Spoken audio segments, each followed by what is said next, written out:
Iran operation में अमेरिकी सैनिकों की मौत का आंकड़ा बढ़ा। ईरान के खिलाफ चलाए गए सैन्य अभियान के दौरान हताहत अमेरिकी सैनिकों की संख्या बढ़कर 6 हो गई है। रक्षा सूत्रों के मुताबिक हालिया हमलों में घायल कुछ सैनिकों ने इलाज के दौरान दम तोड़ दिया। पेंटागन ने स्थिति की समीक्षा शुरू कर दी है और इलाके में सुरक्षा इंतजाम और सख्त कर दिए गए हैं। बहरीन में यूएस बेस पर ड्रोन और मिसाइल हमला नाकाम। बहरीन के शेख ईसा क्षेत्र में स्थित अमेरिकी सैन्य अड्डे को निशाना बनाकर ईरान की ओर से 20 ड्रोन और 3 मिसाइलें दागी गईं। हालांकि एयर डिफेंस सिस्टम ने सभी हमलों को बीच रास्ते में ही मार गिराया। अमेरिकी सेना ने कहा कि किसी तरह का बड़ा नुकसान नहीं हुआ है। होर्मुज जलडमरू मध्य को लेकर ईरान की बड़ी चेतावनी। ईरान ने स्ट्रेट ऑफ होर्मुज को बंद करने का ऐलान करते हुए कड़ा संदेश दिया है। अधिकारियों का कहना है कि अगर कोई जहाज वहां से गुजरने की कोशिश करेगा तो उसे गंभीर परिणाम भुगतने होंगे। इस बयान के बाद वैश्विक तेल बाजार में हलचल तेज हो गई है। बेरूत के दक्षिणी हिस्से में इजरायली सेना का अलर्ट। इजरायली डिफेंस फोर्स ने लेबनान की राजधानी बेरूत के दक्षिणी इलाके के लिए विशेष चेतावनी जारी की है। सेना ने नागरिकों से तत्काल क्षेत्र खाली करने की अपील की है क्योंकि संभावित सैन्य कार्रवाई की तैयारी चल रही है। तेहरान और बेरूत में लगातार हवाई हमले। ईरान की राजधानी तेहरान और लेबनान के बेरूत में इजरायल की ओर से तेज हवाई हमलों की खबर है। कई इलाकों में धुएं के गुबार देखे गए। स्थानीय प्रशासन ने लोगों को सुरक्षित स्थानों पर रहने की सलाह दी है। अमेरिका की सख्त चेतावनी। सबसे बड़ा हमला अभी बाकी। अमेरिकी विदेश मंत्री ने बयान जारी कर कहा है कि ईरान के खिलाफ अब तक की कार्रवाई शुरुआती कदम है। उन्होंने संकेत दिया कि यदि उकसावे जारी रहे तो और भी बड़े कदम उठाए जा सकते हैं। ईरान के गेरास में भूकंप के झटके। ईरान के गेरास क्षेत्र में रिक्टर स्केल पर 4.3 तीव्रता का भूकंप दर्ज किया गया। शुरुआती रिपोर्ट के मुताबिक किसी बड़े नुकसान की सूचना नहीं है, लेकिन प्रशासन हालात पर नजर बनाए हुए है।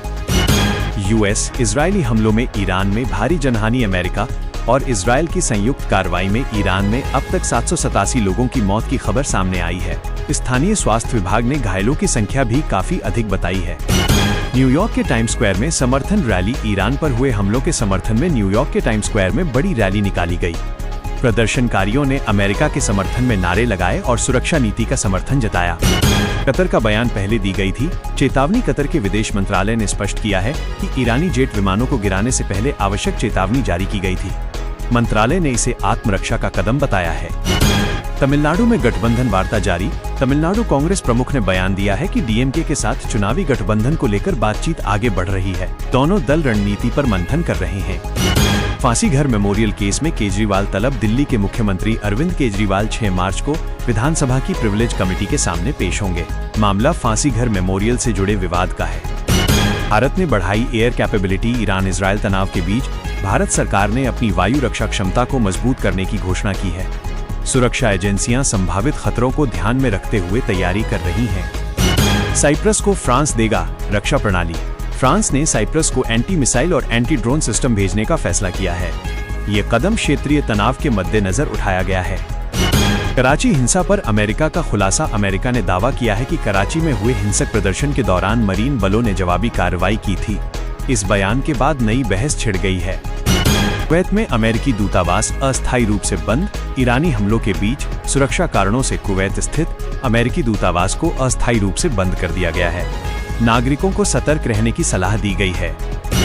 इराक के एरबिल एयरपोर्ट पर हमला। इराक के एरबिल एयरपोर्ट स्थित अमेरिकी बेस को निशाना बनाकर हमला किया गया। प्रारंभिक जानकारी के अनुसार कुछ ढांचागत नुकसान हुआ है। मिडिल ईस्ट तनाव के बीच भारत लौटी पीवी सिंधु। भारतीय badminton star PV Sindhu Dubai से सुरक्षित भारत लौट आई हैं।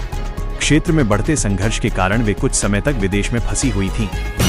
हाथरस में यमुना एक्सप्रेसवे पर भीषण हादसा। उत्तर प्रदेश के हाथरस में यमुना एक्सप्रेसवे पर गंभीर सड़क दुर्घटना में 6 लोगों की जान चली गई। पुलिस ने जांच शुरू कर दी है। अफगान तालिबान की चेतावनी। अफगान तालिबान ने पाकिस्तानी पश्तूनों और बलूचों को सतर्क रहने को कहा है। एक खुफिया अधिकारी ने संभावित हमले का दावा किया है।